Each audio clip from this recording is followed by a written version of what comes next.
عارف لما تركز مع كل اللي بيحصل حواليك دلوقتي تكتشف نقطة مهمة جدا وخطيرة تخوفك أكتر من الأسعار الخزعبلية اللي بتزيد كل يوم.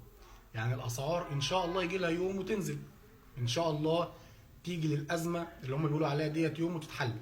إمتى الله أعلم. بس اللي يخوفك أكتر من كده إن كلنا بلا استثناء بقينا عايزين نسيب البلد دي ونمشي، خصوصا الجيل الصغير.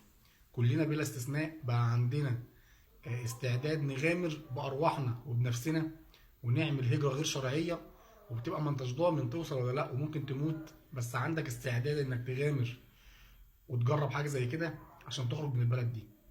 عندك استعداد انك تغامر وتسافر اي بلد حتى لو بلد عربي وانت عارف المصري دلوقتي بيتعامل ازاي بره، وبقى عندك استعداد انك تستحمل الاهانة واللي بيحصل فيك بره وتشتغل اي حاجة حتى لو زبال او هتغسل اطباق، وبقى عندك استعداد انك تعمل كده عشان تخرج من البلد دي، لانك بقيت عارف انك مش هتحقق فيها حاجه خلاص. اللي يخوف اكتر من كل دوت انك لما تيجي تكلم واحد مصري قاعد بره وتقول له حتى بهزار: ايه يا عم مش ناوي ترجع بلدك؟ يا عم بلدك اولى بيك. ممكن يزعل حتى لو انت بتهزر، ممكن يزعل معاك ويقول لك انت ما بتحبليش الخير، وممكن يقطع معاك بعد كده. الناس بتقعد بره بالسنين دلوقتي ما بتبقاش عايز ترجع مصر حتى عشان تشوف اهاليها. البلد اللي احنا كلنا اتربينا على حبها ومجرد بس ذكر اسمها قدامك كان جسمك بيقشعر، دلوقتي كلنا عايزين نسيبها.